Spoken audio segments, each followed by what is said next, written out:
You know, in Greece, after the liberation, after the war, I opened a store in Athens, selling fabrics. And it didn't go well. I was obliged to close it.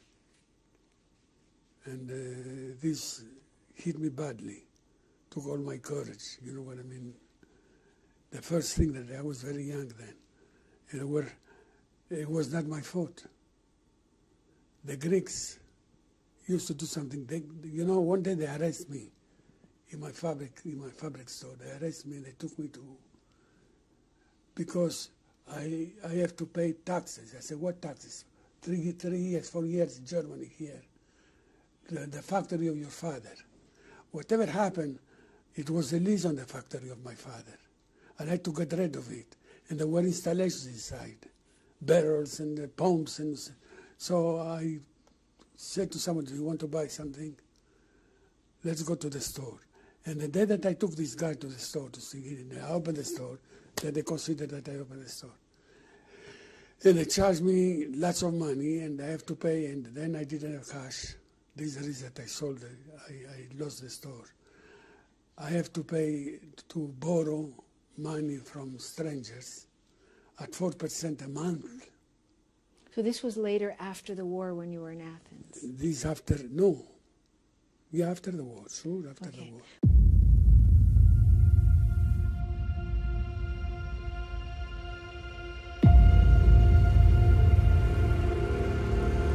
Κάποτε μας δώσαν κάτι χαρτιά που μοιάζουν με αυτά τα χαρτιά της εφορίας τα σημερινά, όπου έπρεπε να καταγράψουμε όλα μας τα περιουσιακά στοιχεία. Χρημάτων, οικοσκευών, κάδρα, πίνακες αξίας, οτιδήποτε, διότι αυτό το χρηματικό ποσό που έβγαινε από κάθε χαρτί, αντίστοιχα θα εδίδετο στην Πολωνία, όπου είχαν σκοπό να μας στείλουν, στην Κρακοβία, επιμένω την Κρακοβία, διότι παίζει ρόλο και μετά αυτό, σε αντίστοιχα χρήματα πολωνέζικα, στα σλότη. Και φυσικά όλοι αρχίσαν να γράφουν κάτι περισσότερο μέσα σε αυτά τα χαρτιά. Είναι πολύ φυσικό αυτό, πολύ ανθρώπινο μάλλον. Οπότε συμπληρώθηκαν αυτά τα χαρτιά, τα πήγανε στην κοινότητα και είμαστε τώρα μέσα στο γκέτο κλεισμένοι.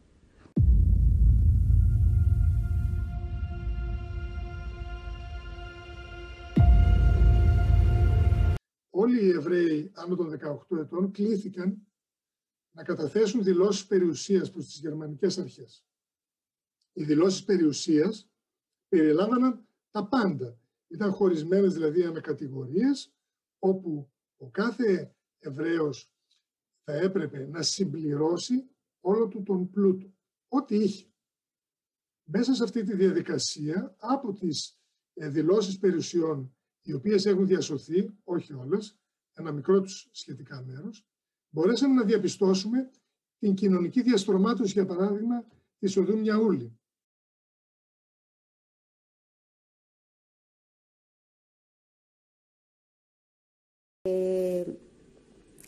Εσείς εδώ θυμάστε την ημέρα που μπήκαν οι Γερμανοί στη Θεσσαλονίκη? 9 Απριλίου, το 1941. Πείτε μας εκείνη την ημέρα, περιγράψτε την. Εκείνη την ημέρα δεν γνώρισε κανένας, ούτε τον πατέρα ούτε τη μητέρα του. Ήταν τόσο ανακατεμένος ο κόσμος, οι Γερμανοί που μπήκανε. Είχαν τα τάγκς, απάνω στα τάγκς είχαν τις γερμανικές σημαίες απλωμένες, με τον αγγελωτό σταυρό, και κάναν παρέλαση, μπήκαν από την παραλία, γιατί το βράδυ έριξαν στα Γιαννητσάρτη. Και την πρωί μπήκαν εδώ πέρα. Από βραδύς είχαν φύγει όλοι. Ο Κερίμης, Γιώργος Κερίμης ήταν υπουργός Βορείου Ελλάδος, ο οποίος μας αποχαιρέτησε και έφυγε. Και εμείς μπήκαμε, παίρναμε από τις αποθήκες ό,τι θέλαμε. Στο σταθμό, εγώ πήγαμε το κάρο μέσα στο λιμάνι και πόρτωσα κάτι γαλέτες διπυρίτη που είχαν αποθηκευμένα εκεί πέρα του στρατών και τα πήγα σπίτι. Ναι, όπως εγώ, άλλος έπαιρνε λάδια γιατί είχαν παρατήσει όλα και πήγανε. Το πρωί ήρθαν, μπήκαν οι Γερμανοί.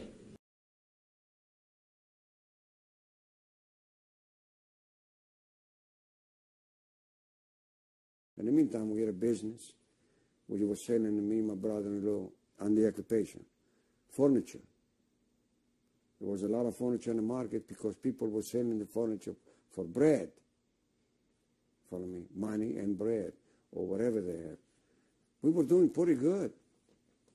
We had another store in another village, like 25 miles away, we would transfer the furniture there and sell it over there and make some more money. We were doing pretty good, actually.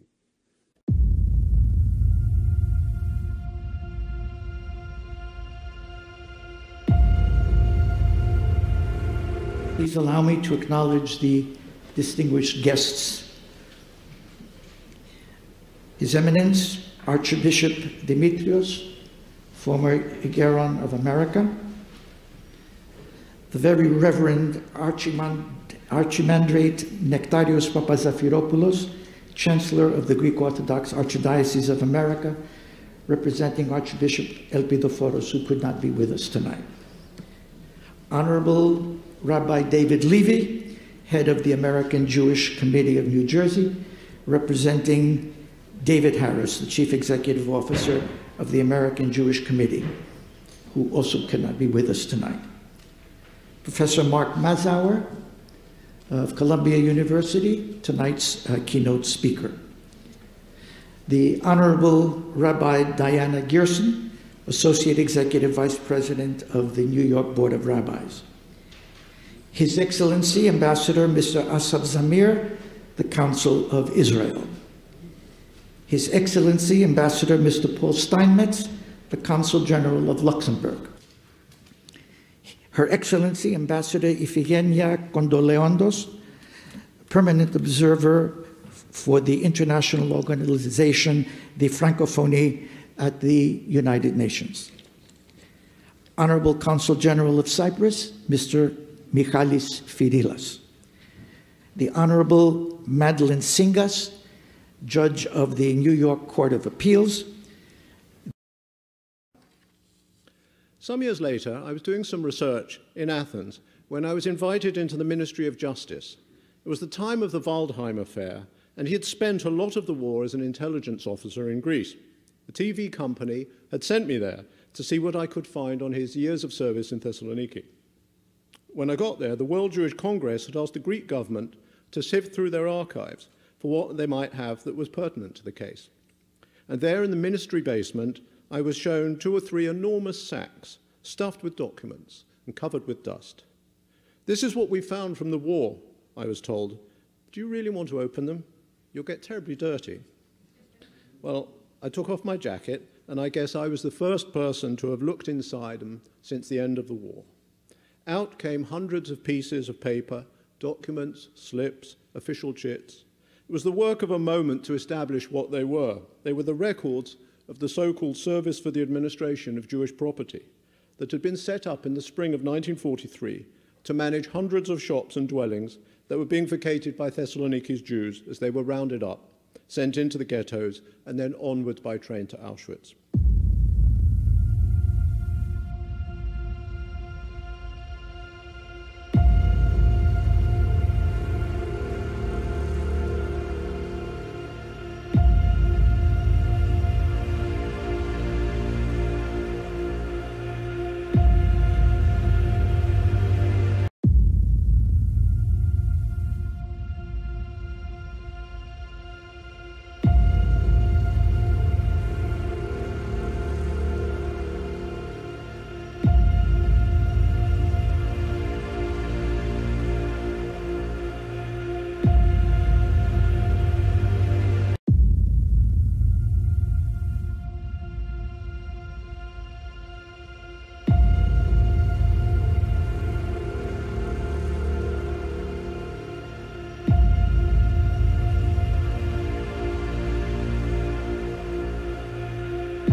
Yes,